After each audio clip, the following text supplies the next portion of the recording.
This is Mrs. Knopf, and today we're going to continue in our method book on the alto saxophone with line 13, 2 notes lower. And before we get into it, I always like to point out what I really like about this method book. On every page or every other page as needed, there is a fingering chart at the top of the page dedicated to just the notes on that page. So here we have our B, which is concert D. So, if your band director says, all right, everyone, play a concert D, you have to think, what is that for me?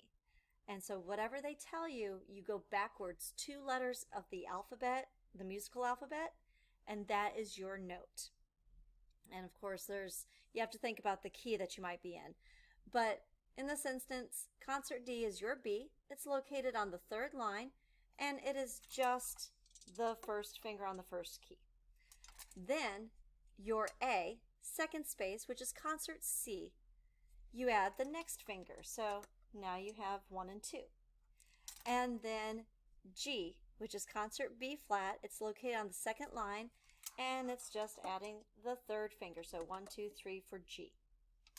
And then you can use that as you are playing your notes. So let's go through line 13, 2 notes lower. And so now we're going from B down 2 more notes. And let's see what we have in our music. We always start with our treble clef. And then we have our time signature. The top number tells us how many beats are in every measure. The bottom number tells us the value of the whole note. And we use that to break down everything else. So we're in 4/4 time. The whole note gets 4 beats. And half of a whole is a half, and half of 4 is 2.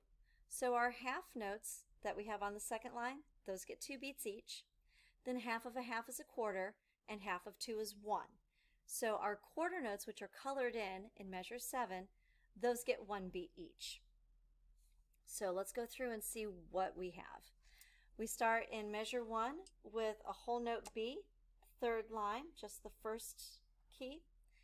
And then the second measure, we go down to second space A. It's written for you, and that's the only time you'll see it written for you. Do not write in your note names. That is a really bad habit, and then you never learn to actually read your music. You depend on writing everything out, and it becomes cluttered and hard to read. So anyway, second space A, you just add that second finger. And then the 3rd measure, we are on the 2nd line for G. Add the next finger, and each of those are whole notes. Then you have a whole rest, so that gives you plenty of time to look ahead to the next measure. Then you have a half note G, so same note again. Lift up for the half note A on the 2nd space. Then another whole note B, which gives you loads of time to look ahead and see that you have 2 quarter note Bs, 2 quarter note As, and then a whole note G. So I'm going to go through and play this. My metronome is set to 80 beats per minute, and I'm going to start each note with a t sound. And when you play this, I want you to do the same. So tip of the tongue, tip of the reed. And you can play along with me, or you can watch, follow along, and then try it again on your own. But here we go. 1, 2, ready.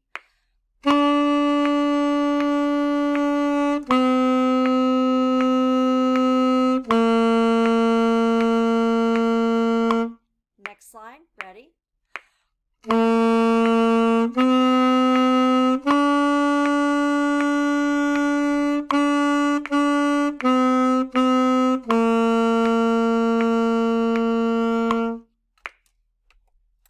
And that is it for line 13, 2 notes lower.